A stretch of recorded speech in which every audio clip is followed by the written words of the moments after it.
በዘራችን እንዳናገባ ጊዜያችን ያሳለፈን ሽማግሌ ሲመጣልን ዘራችን አይደለም ላልን ቤተሰቦች አባቶች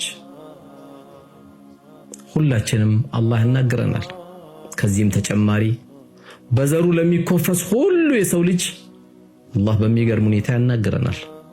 እናንተ የሰው ልጆች ሆይ እኛ ከወንድና ከሴት ፈጠርናችሁ በጎሳና በዘርም ለያየናችሁ ይሄን ያረግንበት ግን እንድትዋወቁ ነው ይላል አላህ።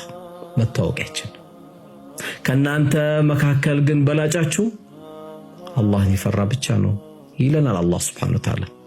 ታላቅ አዋጅ ነው አላህ የሚነግረን። ነብዩም ሰለላሁ ዐለይሂ ወሰለም እንዲህ ይሉናል፣ በዘሩ የሚኮፈስ ከኛ ዘር ውጪ የለም የሚል የሰው ዘርም የሚንቅ ከኛ አይደለም አሉ። እንደ ዘር ደግሞ በሚገርም ሁኔታ የገለጹት ምን አለ? ዘረኝነት ጥንብናት ብለው እንዴት ጋብቻ ያልፈናል? እንዴትስ እንኮፈሳለን? እንዴትስ ከማንም በላይ እንሆናለን? ዘራችን የጀነት መግቢያችን አይደለም፣ ዘራችን መተዋወቂያችን እንጂ። ወጀዛኩሙላህ ኸይር።